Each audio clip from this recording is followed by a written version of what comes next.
नमस्कार। हमारे इस खास बुलेटिन में आपका स्वागत है। मैं हूं चंद्रशेखर जोशी और मेरे साथ हैं मेरे सहयोगी अतुल। तो आइए शुरुआत करते हैं और सबसे पहले आपको दिखाते हैं इस वक्त की हेडलाइंस। परमाणु ठिकानों पर हमले के जवाब में ईरान ने पश्चिम एशिया में अमेरिकी ठिकानों पर हमले की धमकी दी। कहा भुगतने होंगे गंभीर परिणाम। इजराइल के ईरानी सैन्य ठिकानों पर हमले जारी।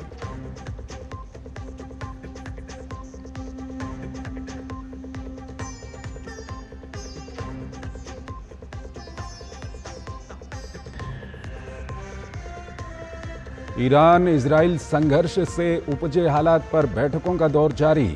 ईरानी विदेश मंत्री अराक्ची राष्ट्रपति पुतिन से मिलने पहुंचे मॉस्को। आईएईए ने की आपातकालीन बैठक। कहा कूटनीति के जरिए हो समस्या का समाधान।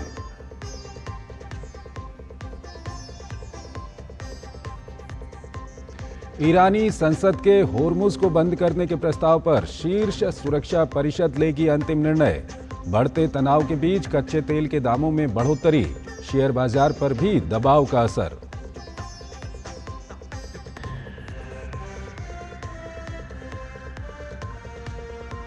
कनिष्क त्रासदी की 40वीं बरसी आज। आयरलैंड के कॉर्क में हाकिस्टा मेमोरियल में हरदीप सिंह पुरी ने दी पीड़ितों को श्रद्धांजलि। कहा त्रासदी ने भारत आयरलैंड के संबंधों को और प्रगाढ़ किया। आतंकवाद के खिलाफ वैश्विक एकजुटता को बताया समय की मांग।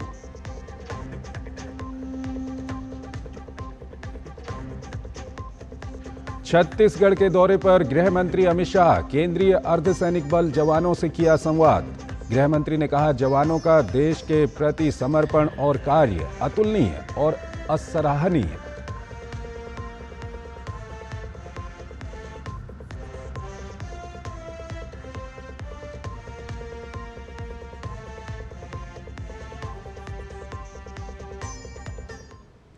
और आइए सबसे पहले आपको एक महत्वपूर्ण खबर बताते हैं। केंद्रीय गृह मंत्री अमित शाह ने आज अपने छत्तीसगढ़ दौरे पर केंद्रीय अर्धसैनिक बलों के जवानों के साथ संवाद किया। तो ये दृश्य हम आपको दिखा रहे हैं। केंद्रीय गृह मंत्री अमित शाह जो छत्तीसगढ़ के दौरे पर हैं, उन्होंने वहाँ पर जवानों के साथ संवाद किया। छत्तीसगढ़ में बड़े पैमाने पर नक्सल विरोधी अभियान चल रहा है और जवानों का उत्साह बढ़ाने के लिए केंद्रीय गृह मंत्री अमित शाह ने वहां पर जवानों से बातचीत की है और मुलाकात की है। तो ये दृश्य हम आपको कुछ देर पहले के दिखा रहे हैं।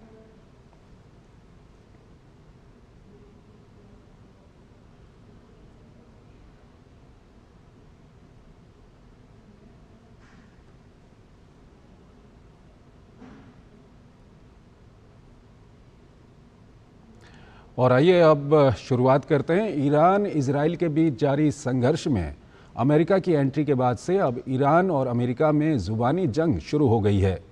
ईरान ने अमेरिका को चेतावनी देते हुए कहा है कि पश्चिम एशिया में स्थित अमेरिकी सैन्य ठिकाने अब ईरानी सेना के निशाने पर होंगे।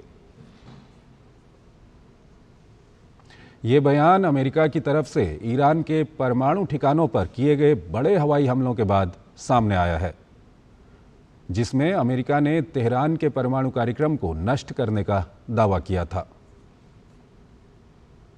इन हमलों को लेकर अंतर्राष्ट्रीय समुदाय में गंभीर चिंता जताई जा रही है। विश्लेषकों का मानना है कि इस घटनाक्रम से पश्चिम एशिया में हालात और बिगड़ सकते हैं। ईरान के सर्वोच्च नेता खामनेई ने अमेरिका को धमकी देते हुए जारी संघर्ष से दूर रहने की चेतावनी दी है।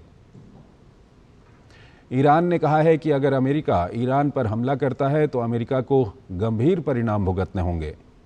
वहीं ईरान के राष्ट्रपति मसूद पेजेश्कियान ने भी हमलों को लेकर कहा कि अमेरिका को भी इन हमलों का करारा जवाब मिलेगा।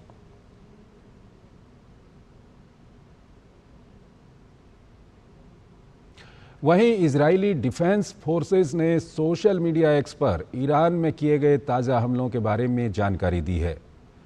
आईडीएफ ने बताया कि खुफिया जानकारी के आधार पर करीब 20 इजरायली फाइटर जेट्स ने ईरान के किरमानशाह, हमादान और तेहरान में स्थित ठिकानों पर एक साथ हमला किया। आईडीएफ के मुताबिक ये कार्रवाई ईरानी सैन्य क्षमताओं को कमज़ोर करने और क्षेत्र में हवाई नियंत्रण सुनिश्चित करने की रणनीति का हिस्सा है, जिससे इजरायली नागरिकों की सुरक्षा सुनिश्चित की जा सके। साथ ही बताया कि यह ऑपरेशन ईरान की आक्रामक गतिविधियों और संभावित खतरों को रोकने के उद्देश्य से अंजाम दिया गया है।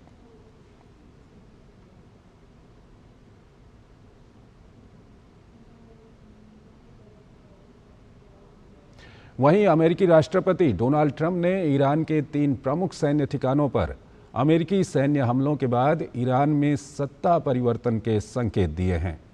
ट्रंप ने कहा कि अगर वर्तमान ईरानी शासन ईरान को फिर से महान बनाने में असमर्थ है तो सत्ता परिवर्तन क्यों नहीं होगा। इस दौरान उन्होंने अमेरिका की सेना की भी जमकर तारीफ की। ट्रंप ने social media platform truth social पर लिखा कि हालांकि सत्ता परिवर्तन शब्द का प्रयोग करना राजनीतिक रूप से सही नहीं है, लेकिन यदि वर्तमान ईरानी शासन इसे फिर से महान बनाने में असमर्थ है तो सत्ता परिवर्तन क्यों नहीं होगा। Make Iran great again. अंतर्राष्ट्रीय परमाणु ऊर्जा एजेंसी ने ईरान की स्थिति के संबंध में एक आपातकालीन बैठक की। एजेंसी के महानिदेशक राफेल मारियानो ग्रोसी ने बैठक में बोर्ड ऑफ गवर्नर्स को संबोधित किया। ईरान की स्थिति के संबंध में महानिदेशक ने कहा कि ईरान, इजराइल और पश्चिम एशिया को शांति की आवश्यकता है। ईरान इजराइल संघर्ष का समाधान युद्ध से नहीं, कूटनीति से होना चाहिए।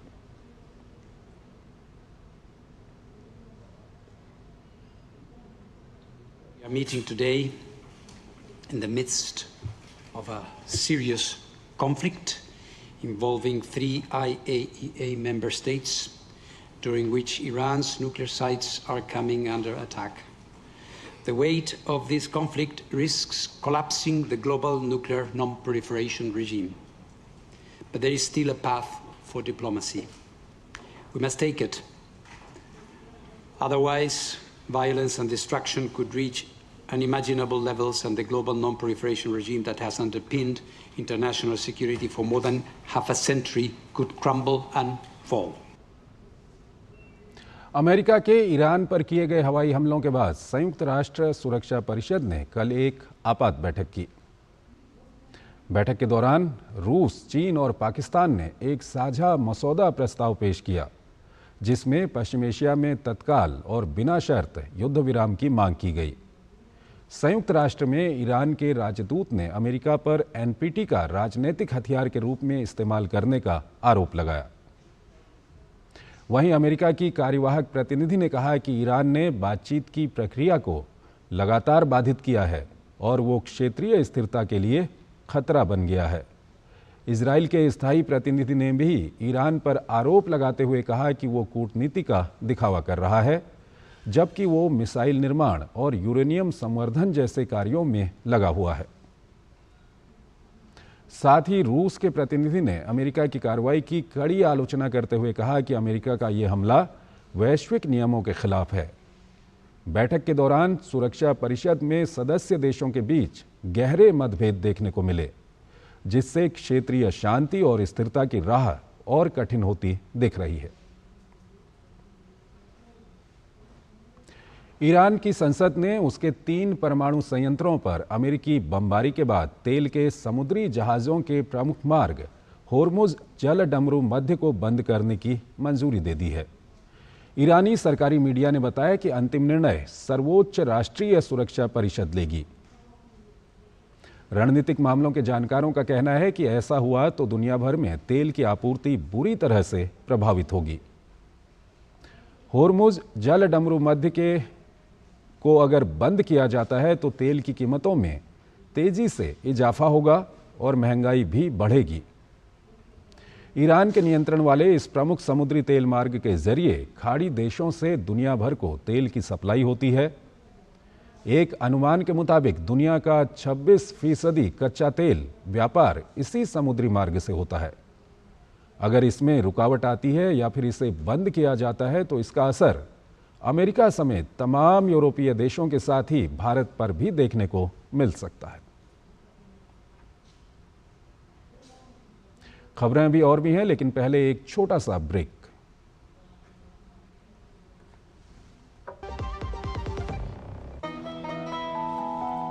वाह यार, क्या सही हुआ। मेरा भी मन करता है कुछ करने का। मन करता है तो करो, घर की चीजों से टाइम ही नहीं मिलता और हूँ सिर्फ 10वीं पास। आप LIC की बीमा सखी योजना के साथ जुड़ सकती हो। मैं LIC एजेंट बन सकती हूँ? पूरी ट्रेनिंग भी मिलेगी, मंथली स्टाइपेंड भी मिलेगा, स्टाइपेंड भी?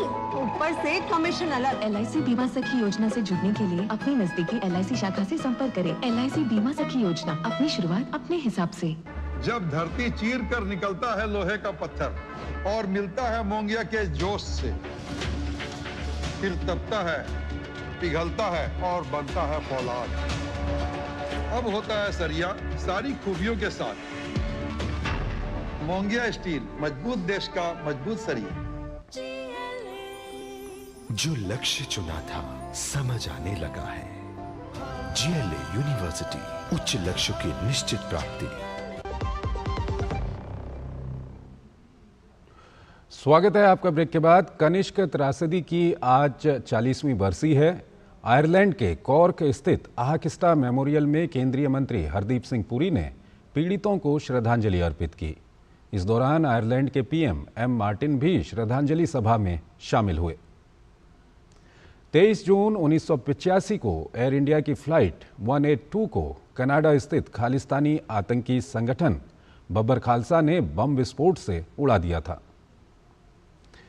ये घटना आयरलैंड के कॉर्क तट के पास हुई थी, जिसमें विमान में सवार सभी 329 यात्रियों की मौत हो गई थी।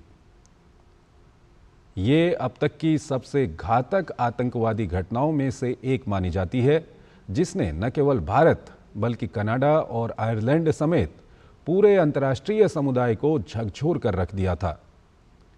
वहीं इस पर केंद्रीय मंत्री हरदीप सिंह पुरी ने कहा कि ये त्रासदी कोई दुर्घटना नहीं थी, ये एक जानबूझकर किया गया जघन्य हमला था, जो कट्टरपंथी आंदोलनों से जुड़े चरमपंथी तत्वों द्वारा किया गया था।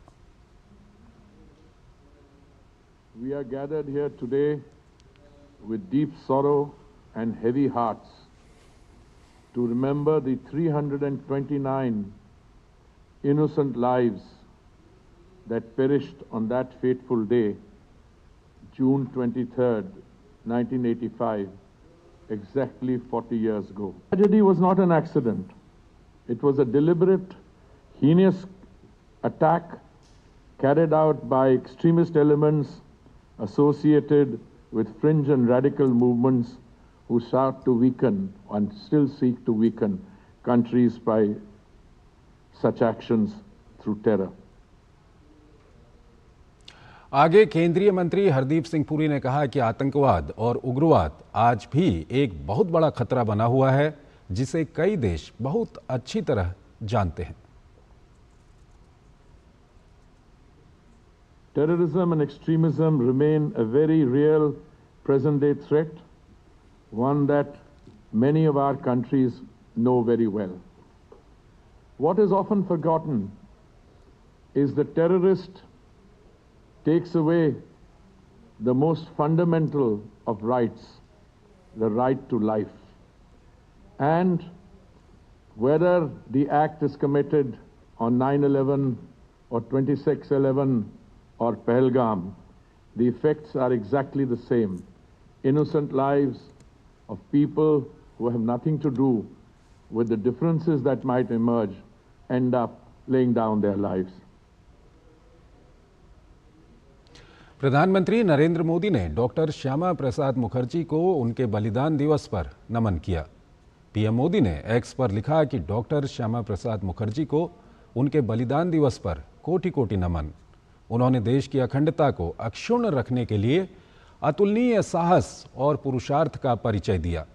प्रधानमंत्री ने लिखा कि राष्ट्र निर्माण में उनका अमूल्य योगदान हमेशा श्रद्धापूर्वक याद किया जाएगा।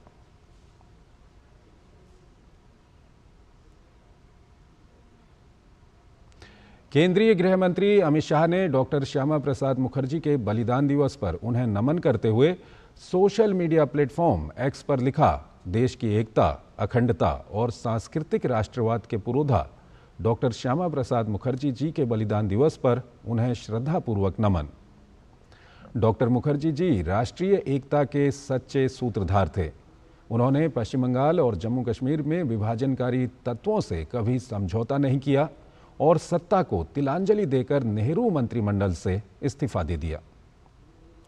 डॉक्टर मुखर्जी जी ने जनसंघ की स्थापना से देश को राष्ट्रहित सर्वोपरि रखने वाला राजनीतिक विकल्प दिया और जम्मू कश्मीर को भारत का अभिन्न अंग बनाए रखने के लिए अपने प्राण तक न्योछावर कर दिए। मातृभूमि के ऐसे सच्चे उपासक श्रद्धेय डॉक्टर श्यामा प्रसाद मुखर्जी जी का जीवन असंख्य भारतीयों को युगों युगों तक मार्गदर्शन प्रदान करता रहेगा। डॉक्टर श्यामा प्रसाद मुखर्जी की पुण्यतिथि पर रक्षा मंत्री राजनाथ सिंह ने सोशल मीडिया एक्स पर लिखा कि डॉक्टर श्यामा प्रसाद मुखर्जी को उनकी पुण्यतिथि पर भावभीनी श्रद्धांजलि।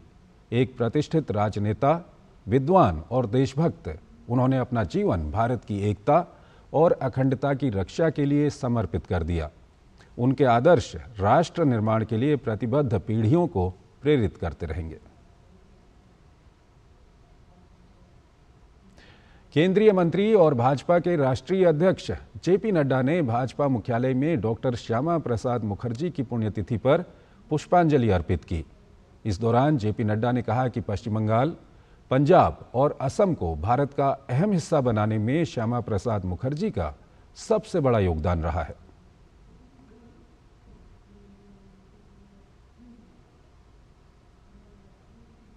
भारतीय जनता पार्टी के कार्यकर्ताओं द्वारा डॉक्टर श्यामा प्रसाद मुखर्जी जी के 72वें पुण्यतिथि पर सभी जगह हमारे लाखों कार्यकर्ता डॉक्टर श्यामा प्रसाद मुखर्जी की याद में आज कार्यक्रम कर रहे हैं। हम जानते हैं कि डॉक्टर श्यामा प्रसाद मुखर्जी, जिनका जन्म बंगाल में हुआ और जिनका बहुत बड़ा योगदान आज़ादी में और वर्तमान में जो हम पश्चिम बंगाल देख रहे हैं, जो हम पंजाब देख रहे हैं और जो हम आसाम देख रहे हैं, इसको जो हम भारत का हिस्से के रूप में देख रहे हैं, उसमें डॉक्टर श्यामा प्रसाद मुखर्जी जी का बहुत बड़ा योगदान है। देश के 4 राज्यों की 5 विधानसभा सीटों पर गुरुवार को हुए उपचुनाव के नतीजे अब तकरीबन साफ हो गए हैं। गुजरात की 2 सीटों में से 1 सीट सत्ताधारी भाजपा ने जीती है, जबकि 1 आम आदमी पार्टी के खाते में गई है।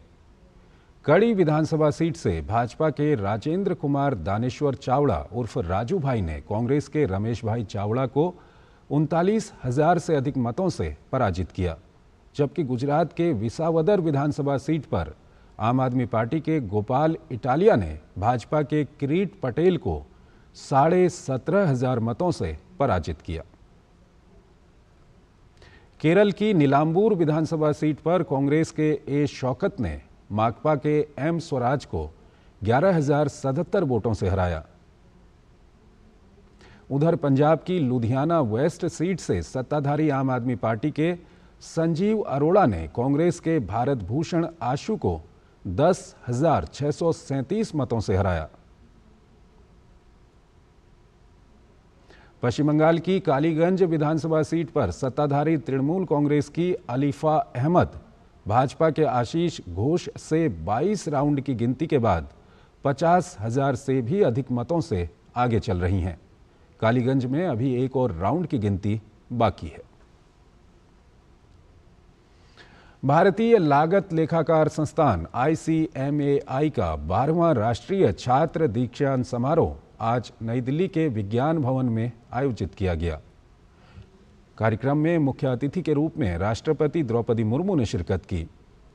इस दौरान द्रौपदी मुर्मू ने छात्रों को मेडल और प्रशस्ति पत्र प्रदान किए और उन्हें संबोधित किया। राष्ट्रपति द्रौपदी मुर्मू ने कहा कि भारत में अभिलेखों का इतिहास बहुत पुराना है। ICMAI भारत को एक विकसित अर्थव्यवस्था बनाने में महत्वपूर्ण भूमिका निभा सकती है। ICMAI प्रतिभा पेशेवरों को भी तैयार कर रहा है जो कॉरपोरेट क्षेत्र के आयातकों के साथ व्यवसायों की मदद करेंगे।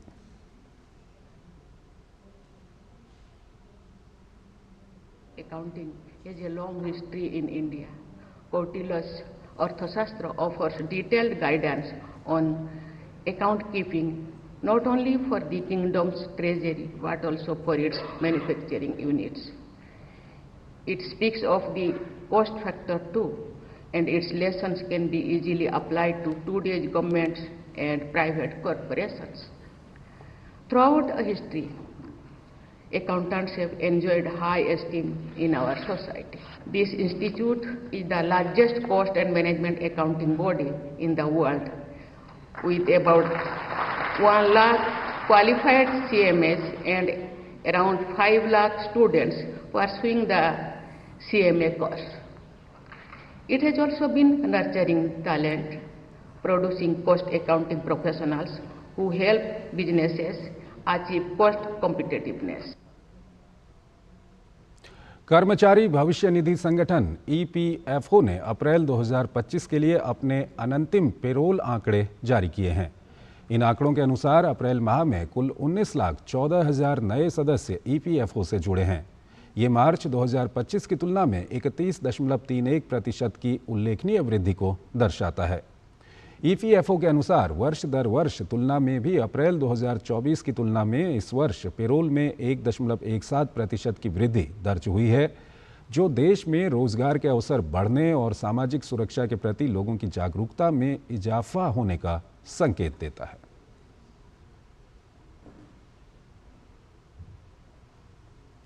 पश्चिम बंगाल के मालदा जिले के कालियाचक के जलालपुर में रहने वाले हिंदुओं को बड़ा झटका लगा है। पुलिस ने पिछले 629 वर्षों से आयोजित किए जा रहे रथ यात्रा के लिए अनुमति देने से इनकार कर दिया है। कालियाचक का जलालपुर रथ यात्रा उत्सव सद्भाव का मिलन स्थल है। पश्चिम बंगाल पुलिस के इस फैसले को लेकर दक्षिण मालदा के भाजपा संगठनात्मक अध्यक्ष अजय गांगुली ने कड़ा हमला किया है। उन्होंने कहा कि पुलिस सत्तारूढ़ पार्टी तृणमूल कांग्रेस का अनुसरण कर रही है। उनका दावा है कि ये रथ यात्रा उत्सव देवोत्तर भूमि पर हो रहा है। पुलिस भू माफियाओं को इसे जब्त करने में मदद करने के लिए अनुमति देने से इनकार कर रही है।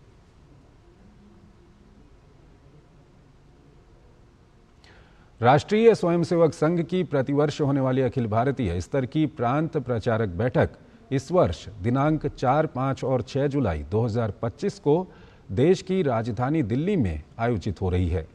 ये बैठक दिल्ली के केशव कुंज स्थित संघ कार्यालय में होगी। देश भर के सभी प्रांत प्रचारक, सह प्रांत प्रचारक एवं क्षेत्र प्रचारक और सह क्षेत्र प्रचारक बैठक में उपस्थित रहेंगे। संघ की संगठन रचना में कुल 11 क्षेत्र एवं 46 प्रांत बनाए गए हैं। इस बैठक में संघ प्रेरित विविध संगठनों के अखिल भारतीय संगठन मंत्री भी शामिल होंगे। दक्षिणी फ्रांस के कैंप लार्जेक ला कैवलरी में भारत फ्रांसीसी संयुक्त सैन्य अभ्यास शक्ति 8 चल रहा है, जिसमें दोनों देशों की सैन्य टुकड़ियों ने आपसी तालमेल और विश्वास को बढ़ाने के लिए अभ्यास किया। इस अभ्यास में भारतीय सेना की ओर से जम्मू और कश्मीर राइफल्स की टुकड़ी और फ्रांसीसी सेना की 13वीं फॉरेन लीजन हाफ ब्रिगेड ने हिस्सा लिया, जिसमें लड़ाकू शूटिंग, बाधा पार करना, संयुक्त योजना अभ्यास जैसी गतिविधियां शामिल रहीं, जिसमें भारतीय सेना ने अपनी नई पीढ़ी की मॉड्यूलरिटी और सटीकता का प्रदर्शन किया। फ्रांसीसी टुकड़ी ने अपनी सटीकता, बहुमुखी प्रतिभा और मजबूती के लिए प्रसिद्ध फ्रंटलाइन हथियार प्रणालियों का इस्तेमाल किया, जिसमें लाइव फायरिंग और सामरिक युद्धाभ्यास के दौरान तालमेल ने दोनों सेनाओं की परिचालन तत्परता और युद्ध दक्षता के उच्च मानकों को दर्शाया। ये सैन्य अभ्यास भारत फ्रांस रक्षा सहयोग को दर्शाता है और क्षेत्रीय स्थिरता, तकनीकी सहयोग और सामूहिक सुरक्षा उद्देश्यों के प्रति साझा सहयोग की पूर्ति करता है।